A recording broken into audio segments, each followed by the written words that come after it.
Dorothée.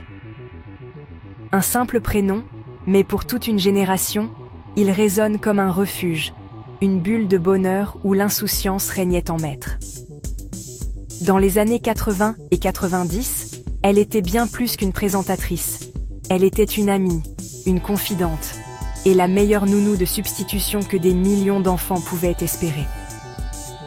Avec son sourire chaleureux, son énergie débordante et sa bienveillance infinie, Dorothée a marqué nos cœurs pour toujours. Chaque mercredi après-midi et chaque week-end, nous étions scotchés devant le petit écran, impatients de retrouver le Club Dorothée. Les rires, les chansons, les dessins animés qui nous transportaient dans des mondes fantastiques, tout cela était orchestré par elle, cette fée de la télévision. Elle savait parler aux enfants avec une simplicité et une tendresse qui rendaient chaque moment unique. Avec des émissions comme Récréa 2 ou le Club Dorothée, elle a offert une parenthèse enchantée à des millions de foyers. C'était l'époque des Chevaliers du Zodiaque, de Dragon Ball, de Bioman, des Minikeyum et tant d'autres. Des souvenirs gravés à jamais, portés par sa voix et sa présence lumineuse. Puis, brutalement, le rêve a pris fin. À cause d'une guerre de coulisses entre TF1 et AB Productions, mais aussi des attaques injustes et mesquines d'une certaine classe politique. Dorothée a été injustement accusée de diffuser des programmes inappropriés pour les enfants, comme si nous étions incapables de distinguer la fiction de la réalité.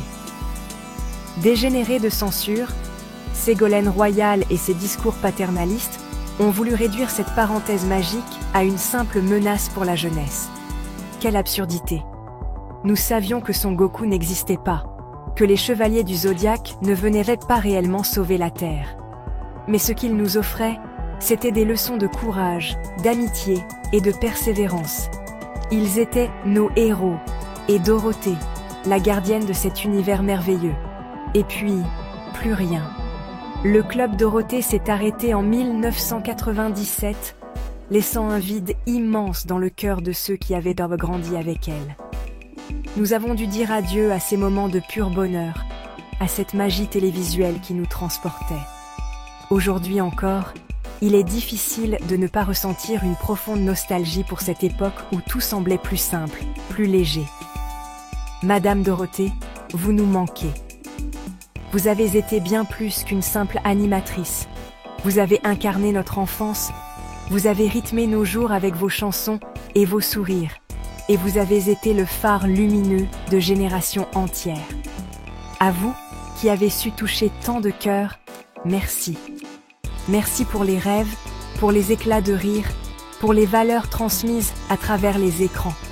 Vous êtes irremplaçables, et nous, enfants des années 80 et 90, vous garderons toujours dans un coin précieux de nos mémoires. Madame Dorothée, vous nous manquez. Vous nous manquez à tous.